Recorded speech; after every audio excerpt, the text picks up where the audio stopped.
Father, the covenant keeper, the great I am that I am, the Almighty, the only wise God, the King of glory, the King of kings, the Lord of lords, the Lord of hosts. Praise ye the Lord.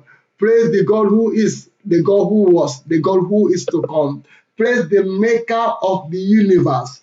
Praise the God of the spirit of all flesh, the God that cannot be conquered, the God that is higher than the highest, the most high, unchanging, reliable, dependable, Jehovah El Shaddai, Jehovah Jireh, the King of kings, the Lord of hosts. Father, we praise you.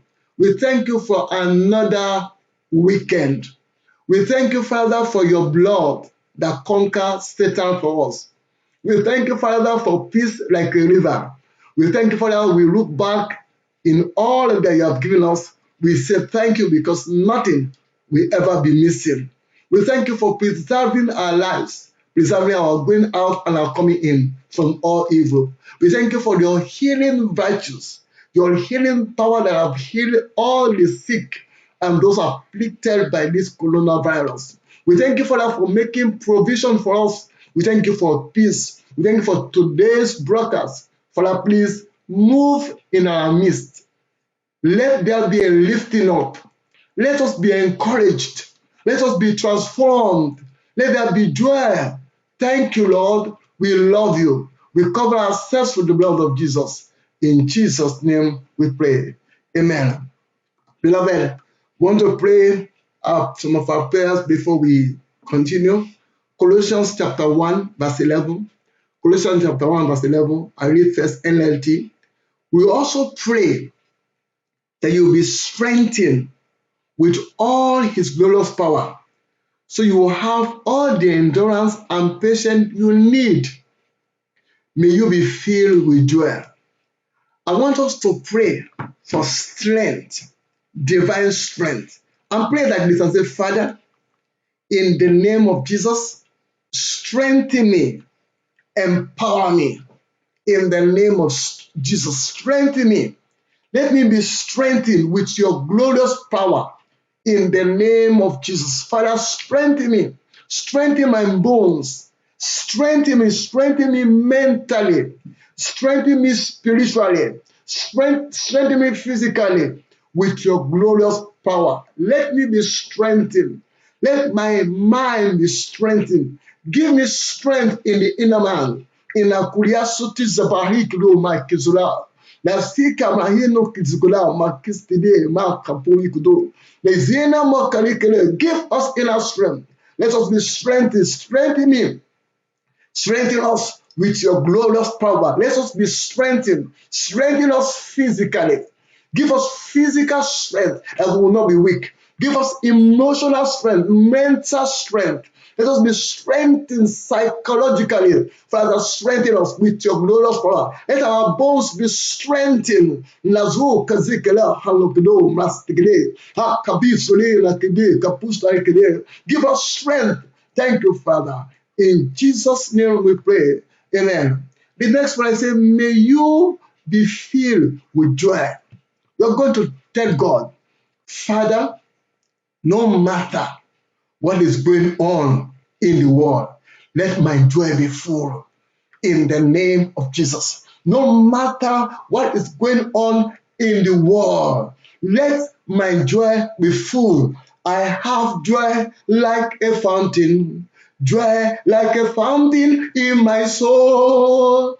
I have joy like a fountain, joy like a fountain. I have joy like a fountain in my soul. Let me be fill me with joy. Let my joy be full. Let nothing steal my joy from me. In the name of Jesus, Father, no matter what is going on in the world, let my joy be full. Give me an overflow of joy. Nazo kizema lastukele, malhakude hidu lukdu mastukele, astadikele kele bruhina kalam. Fill me with joy, Father. Fill the friend watching me, the brother watching me, me, the sister watching me, the brother watching me, the father, the grandfather, grandmother, granddad, everyone will be coming in contact with this video. Fill us with joy. Let our joy be overflow. Never mind what is going on in the world. Let our joy be full. We bind the spirit of sorrow. We bind the spirit of depression. We bind the spirit that works against our mental state. Thank you, Father. In Jesus' name we pray. And last day, our prayer we normally pray. Psalm 107 verse 20. He sent his word, he healed them all, and delivered them from their destruction. Psalm 107 verse 20. Say, Father, send your word of healing and deliverance to everyone afflicted by this coronavirus. Send your word of healing and deliverance to them.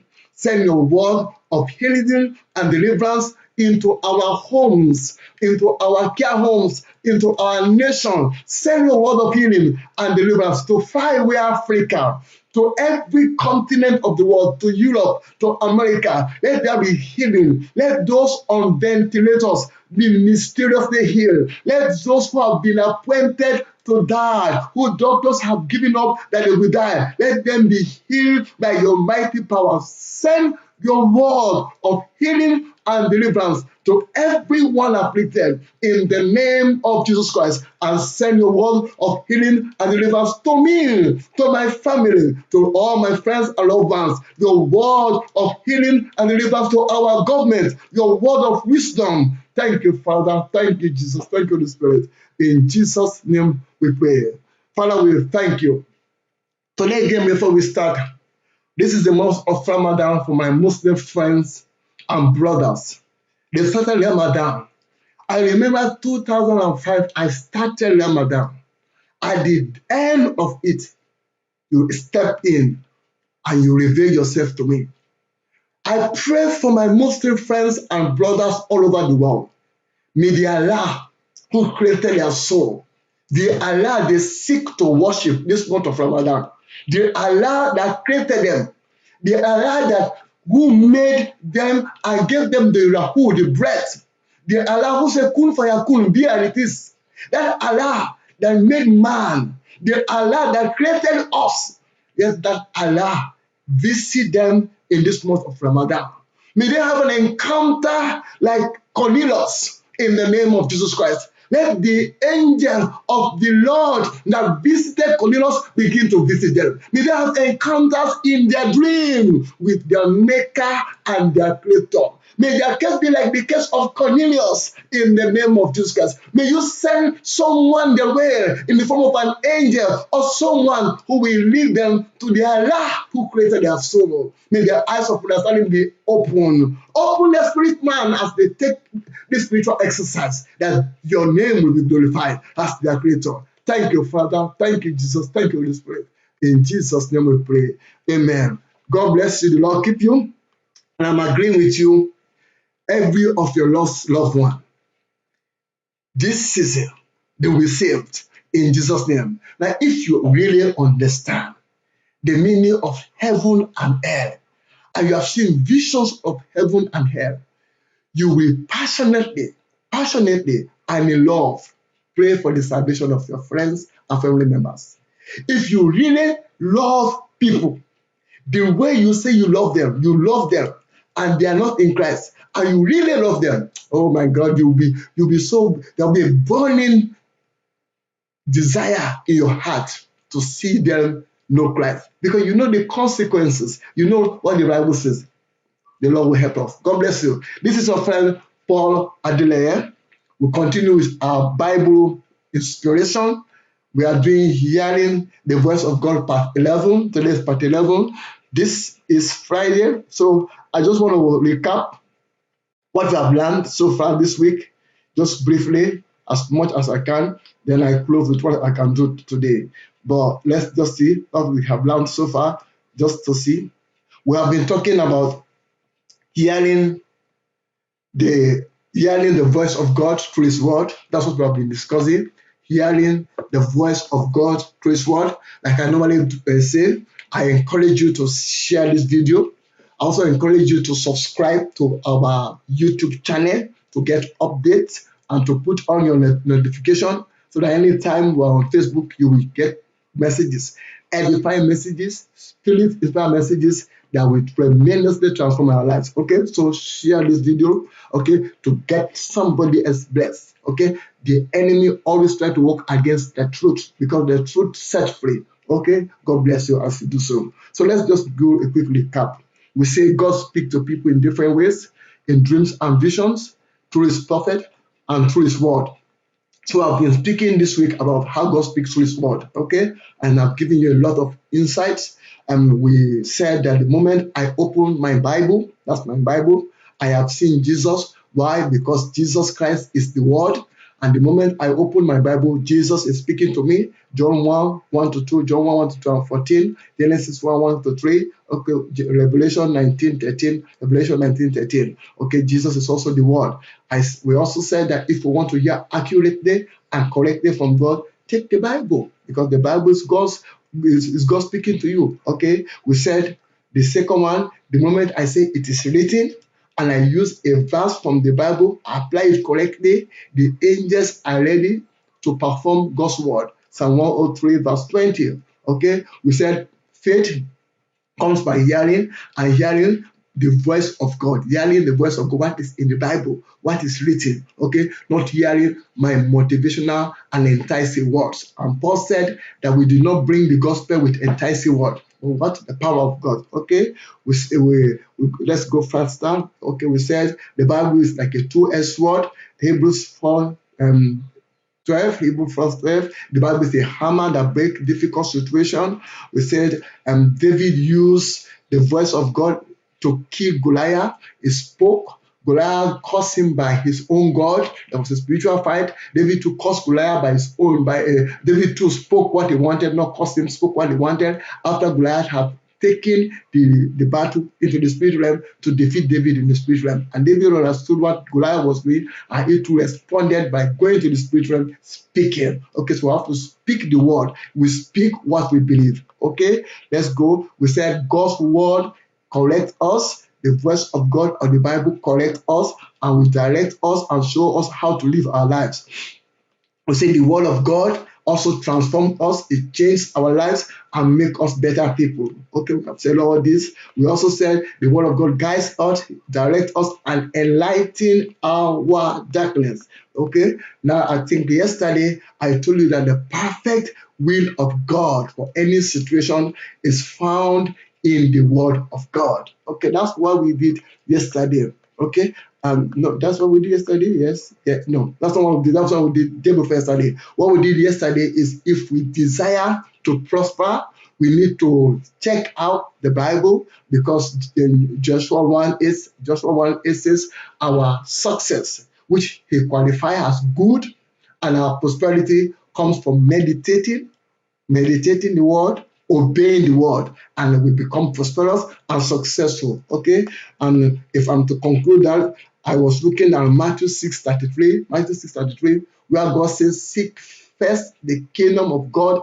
and his righteousness, and all these things will be added to you. So if you desire to be blessed, you desire to prosper, to be rich, you desire a good welfare, a good well-being, what do? You seek the kingdom. How do you seek the kingdom? You must desire that the righteousness of God is established in your heart, in your life, in your family, and on earth. Everywhere around you, you must desire to see that righteousness is exalted there in your nation, in your community. You must also desire that your children walk according to the ways of God, like the children of Abraham, like the case of Abraham, that has a generational inheritance because he walked in line with God's plan. Okay, and then everything will come to you as an addition. That's it. So we end that, and we now move on to part 11. Hearing from God, part 11. We are still under the heading, God speaks through his word. That's still under the heading, God speaks through his word. Okay? Now we are trying to conclude that God's speaking through His word if we can today. If not, next week, God willing, if Jesus tarry. And I want you to listen carefully today because you'll be blessed again. God has something for us today again. Inspired word. God can speak clearly and accurately on any situation through His word. I'll say it again. I say I take my time saying it because these are key things. These things I say are key for someone who wants a better life as a Christian. So I say it again. God can speak clearly and accurately on any situation through His word. The situations we run about to solve using our carnal mind, our physical strength, mental strength, and calculations can be solved through the eyes of the Bible. Okay, I will say it again. Sometimes in life, we have some unexplained situations, we have some challenges we cannot solve, and it seems these challenges have are pressing us down. You see, I was reading a book some time ago. It said, man is not the creature of circumstance. Circumstances are the creatures of men. I'll say it again. Man is not the creature of circumstance. Circumstances are the creatures of men. In other words, you must be able to overcome and subdue every circumstance that come your way. If you're a Christian, how do you do that? How do you do that? Through the Bible. Instead of spending your energy, your strength, and all that you have seeking solution for some problem or issue that's so overwhelming, that's so difficult, I will encourage you to turn to the Bible. As I was preparing for this, I got the inspiration in my heart of what I heard from our general overseer, Pastor E. Adeboye, some time back. Pastor E. Adeboye of the Redeemed Christian Church of God Worldwide, the general overseer. Okay, he said this. He said he was having an issue with his PhD thesis in maths. Thesis is something you do at the end of your degree, PhD degree, okay, that you have to defend. You have to do research. Okay, he told us that the answer came from the Bible. And God referred him to the parting of the Red Sea in Exodus 14. He was asked to separate the equations and solve them. Now, this is his testimony. I want to read it to you to encourage you. This is what he said. Okay, I've taken it, I wrote everything down to read it to you, to inspire you, so that you too can begin to take the Bible and read it. He said the thing has given him so much issue, so he decided, let me put the stuff down and read my Bible. Immediately he took his Bible and was reading Exodus. The answer came. He said, hear him, Pastor E. Adeboye's testimony regarding when he had issues with his PhD thesis, how the scriptures help him, so that you too can run to the Bible. He said, I've been working on a problem for 18 months. When you're undertaking a PhD, you are supposed to solve a problem that nobody else has solved before. That is why they call it an original dissertation, because it is a problem that has not been solved before. It's not known if there would be a solution. Therefore, it doesn't matter how many years one spends on it. If one doesn't get a solution, you didn't get a PhD, period. Now, I had reached a stage where I was faced with 186 simultaneous equations. If you have done any simple mathematics before, I think I've done, you will understand that even if you have only 3 simultaneous equations, you already have a problem. I had 186. I was at a crossroads. I didn't know whether to turn to the right or to the left. I had worked relentlessly at the equations, trying to see if there was anything I could rearrange, but still encountered a block. One day, at about 10 p.m., I got tired and threw aside, choosing rather to study it and threw it aside. I got tired and threw it aside, choosing rather to study my Bible. Listen, choosing rather to study my Bible, okay, and then go to bed. I studied the crossing of the Red Sea in Exodus 14. Exodus 14. Just as I was finishing, God spoke to me and said, that's the solution to your problem. But it didn't make sense to me that the story of crossing the Red Sea will bring a solution to a PhD thesis problem. But God said to me, go and bring your equations. It is a wonderful thing to hear from God. I pray that you will be continually hear from God. Amen. Okay. I brought the equations. How many of you know that God can solve mathematical problems? He is the original mathematician. Whatever the subject, he knew it before you discover it. God was saying to me, put this on the left, put this equation on the right, put this one on the left. By the time I finished, he said, all right, solve those on the left together, those on the right together, and then bring them together. He disclosed that that was what happened at the crossing of the Red Sea. The sea was divided into two, one on the left, one on the right. When the children of Israel had passed through, the sea came back together. 5 hours later, my thesis was ready. Pastor E. Adeboye, he got his PhD thesis even without defending it with an external examiner because the external examiners asked no question. Now you see, what would have given him sleepless night or was giving him sleepless night was in the word. So the God inspired him, go and read the Bible. He took his Bible, started reading his Bible, and the situation was solved. Sometimes I'm amazed. Recently, I was talking to somebody. I said, oh, I've not seen you quite a long time in church and everything. I said, oh, Pastor, I'm now in university, school work. Talking to you as if you have not gone through the 4 walls of university. Say you don't come to church again because you go to university. What an understanding. What an understanding. Talking to as if the pastor have never even been to university, doesn't even know. This is somebody with PhD. PhD. I know some of us, our young people of this, they will play it about say, it's just, this didn't happen. It's just, that's the way some of our young people talk.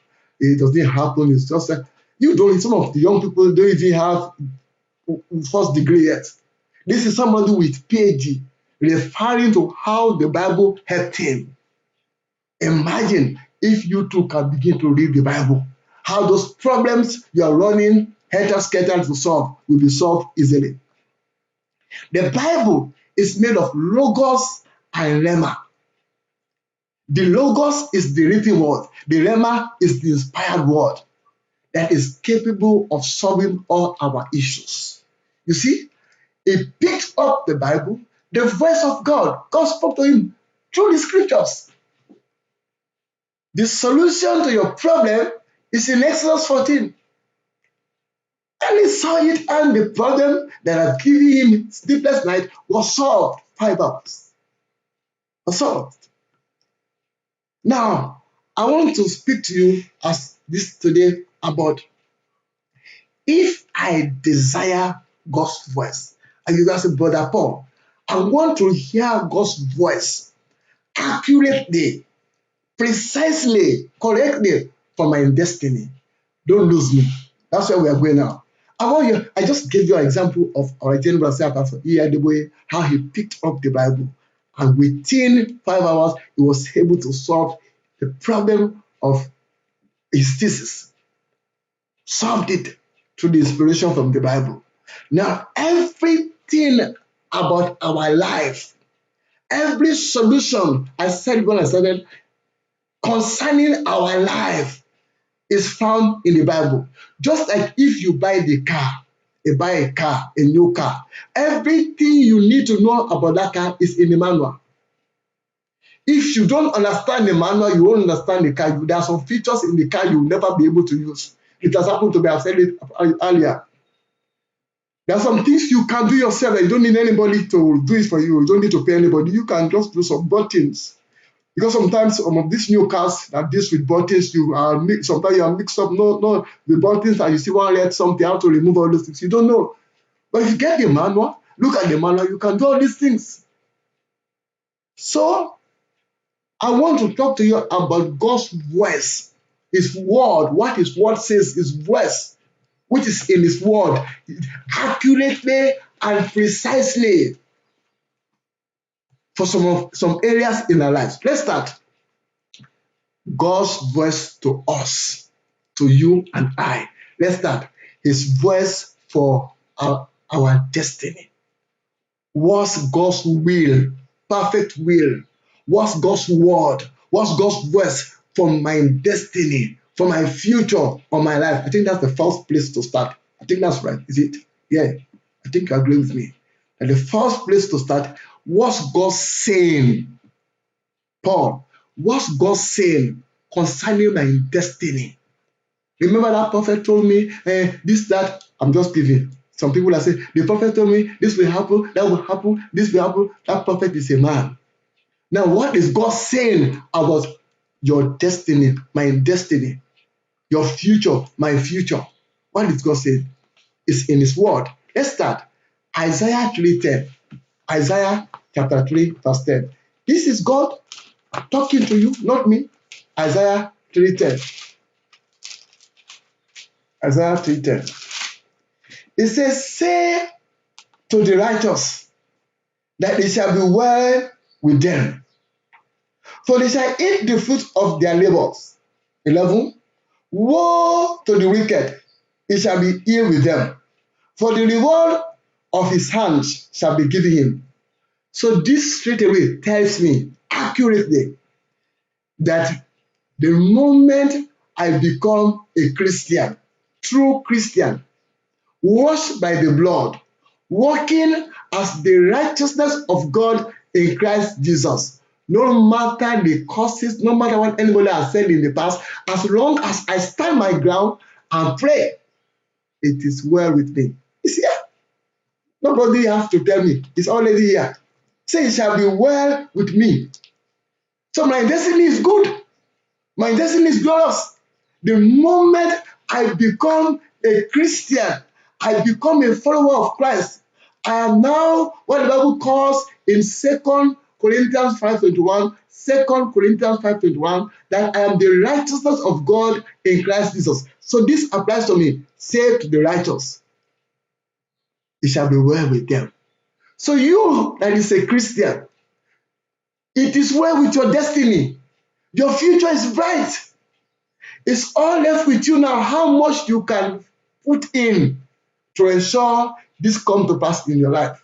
So now one prophet comes to you and say, the witches have ganged up, they are ready, they are not going to allow you to have children, they are not going to allow you to fulfill your destiny. I can see it in the spirit realm, and he's telling you, these wicked people, they are going to stop you. But the Bible says, say ye to the righteous, it shall be well with them. Am I going to accept it? No. As a student of the Bible, I'm going to tell that man, that prophet, that what he's saying is also the will of God. It's in the Bible. If he say the witches are gathering, they are trying to fight me, they are trying to do this, I will say yes. Yes, I'm not going to argue with him. I'll say it's also the will of God for the witches to gather. How do you know, Brother Paul? Isaiah 54 is in the Bible. Isaiah 54. So why would I be afraid of witches and wizards? It says in the Bible, let me bring it to you. Isaiah 54, verse 15. Verse 15. It says, indeed, they shall surely assemble, gather. Indeed, surely they shall gather. So if the witches they don't gather against me, if the wizards don't gather against me, I'm not important. If I'm so important, I am the righteousness of God in Christ Jesus. I'm walking in the will of God. The witches will surely gather.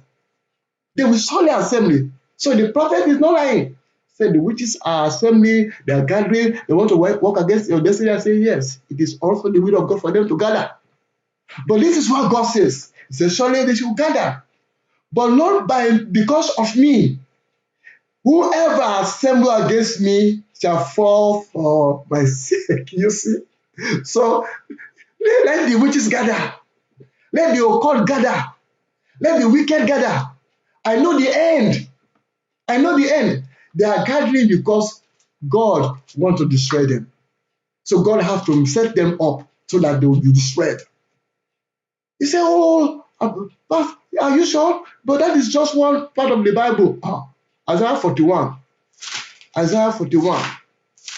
Because some of us, we don't understand this Bible. So the enemy rob us. We are afraid of this, afraid of that. Isaiah 41. Listen, from verse 10. Isaiah 41 from verse 10. It says, fear not, for I am with you. Be not dismayed, for I am your God. I will strengthen you. Yes, I will help you. I will uphold you with my righteous right hand. Behold, all those who were incensed against you shall be ashamed and disgraced, and they shall be as nothing.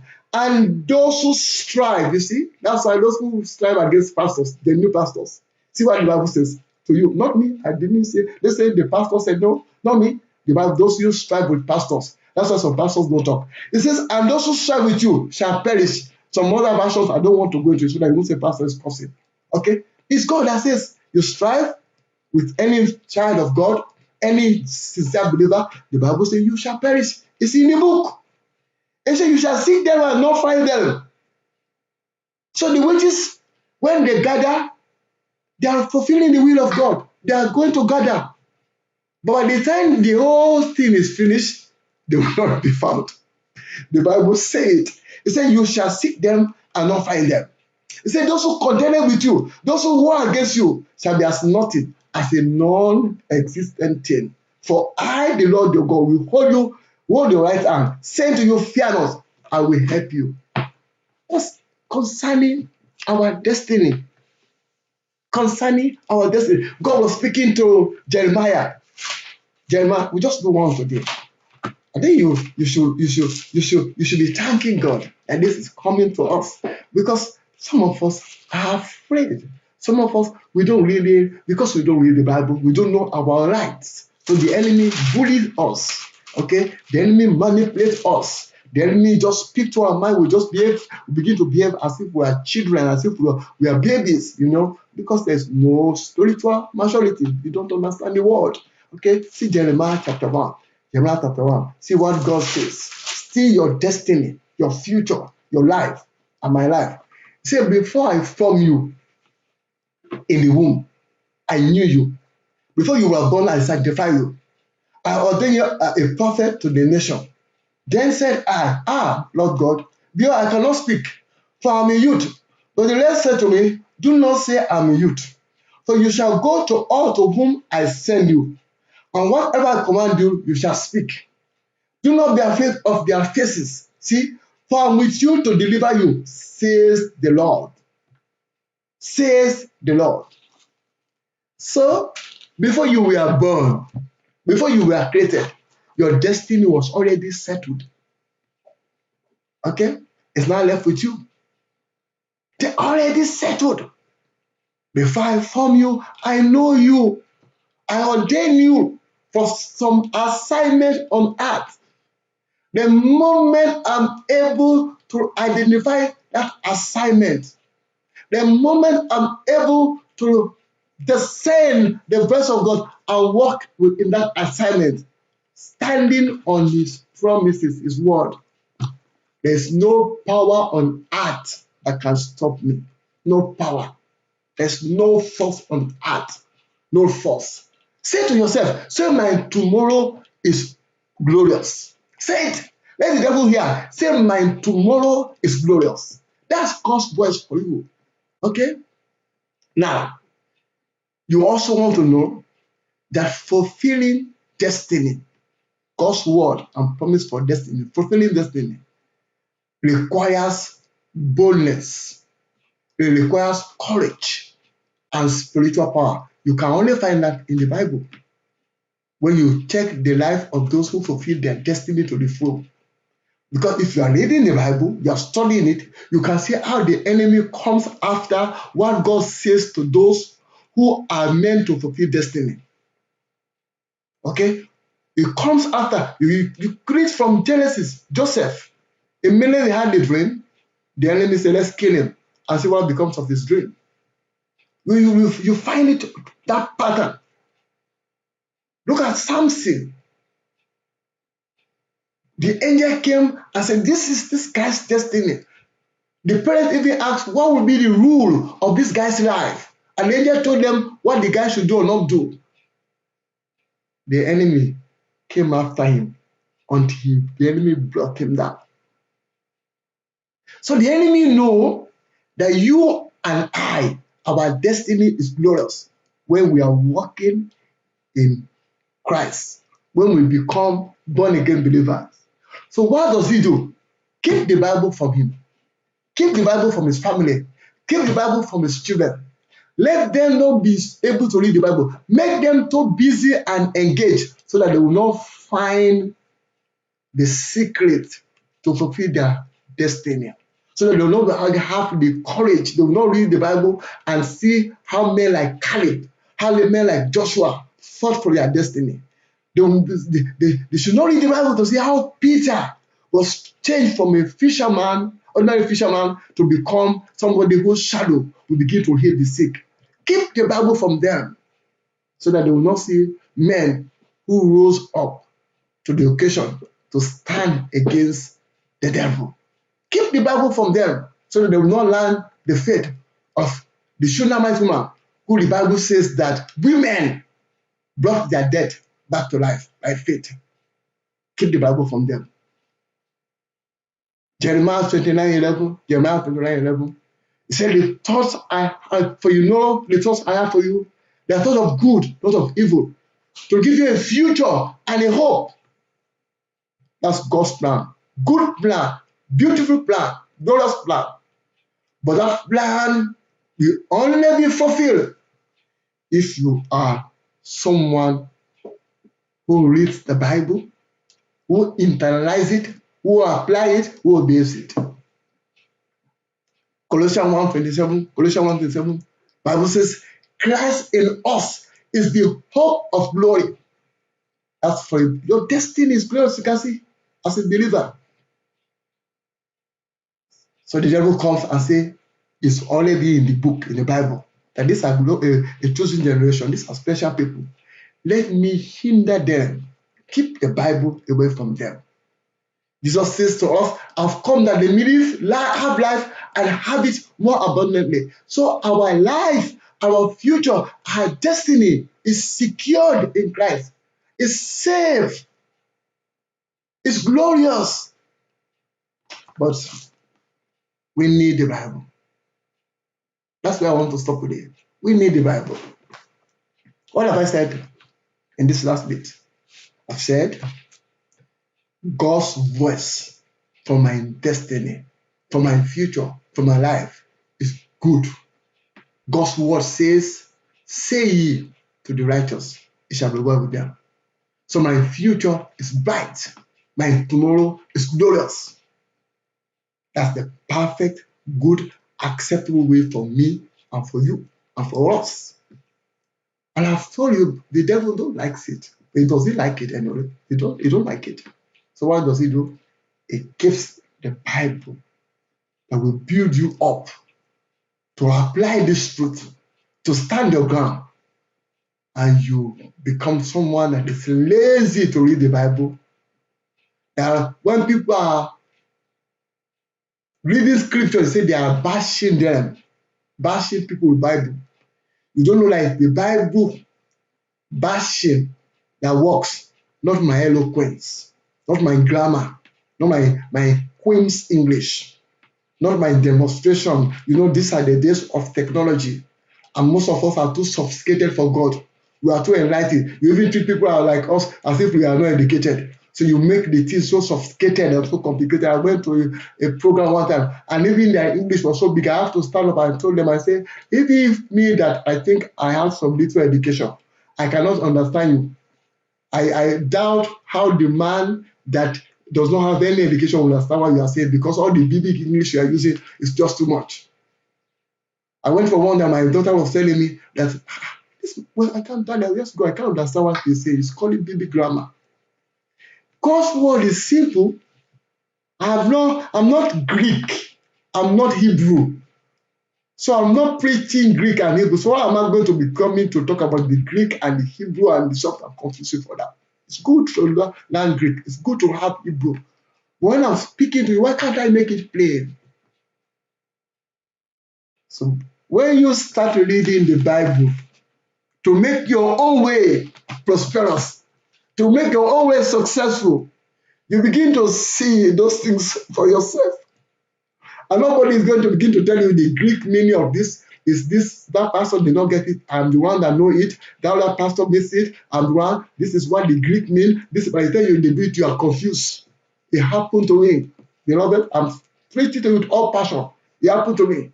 By the time I listen to this, I listen to that, I'm confused. I don't even, I just became a believer. I'm confused. When I listen, say, oh, this, by the time they, I say, which one do we believe now? So I decided, I made up my mind. This Bible, I will study it. I will, I see Jeremiah that God says, or Ezekiel say, eat the word. Eat the word. I will eat it. So I close by encouraging you. Eat the word. It will be sweet in your tummy. Eat the word. Eat the Bible. Meditate on it. Even me preaching, I'm encouraging myself. Because I find out that sometimes my Bible study drops. Sometimes it goes up, sometimes it drops. But we have to ask, we pray more. It's good. The Bible says pray without ceasing. So we pray more than read the Bible. But the more you are praying, the more you should be reading the Bible. Because your prayers must be based on God's word for it to be effective. The Lord keep you, the Lord bless you. The Lord shine his countenance upon you. The Lord send help to you from his sanctuary. The Lord lay his hands upon you and I and bless us. The Lord open closed doors for us in Jesus' name. I also pray for you who have not become born again, that you will see God. God will manifest himself clearly to you. You have an encounter like the encounter of Saul. You have the encounter of Cornelius. You have the encounter that the man jailer had, the Philippian jailer, and said, what must we do to be saved? You will have that encounter. You have my encounter, the encounter that took me to church in the month of Ramadan and saved me. Definitely, your soul is precious to God, and God will get you into his kingdom in Jesus' name. So if you want to give your life to Christ, just say after me, please. Lord Jesus, I confess you as my Lord and Savior in Jesus' name. God bless you. Please share this video to get across as many people as you can get to. Subscribe to the YouTube channel to get updates when we upload these videos, and the Lord will bless you. Do enjoy your weekend. Remember to join the Sunday service. It's on 11 o'clock on the Facebook. To be here live, 11 o'clock, and on the Zoom. God bless you. Keep safe. Have a wonderful weekend. This is your friend, your brother, the street evangelist, Paul Adele. God bless you. Goodbye. Enjoy your weekend.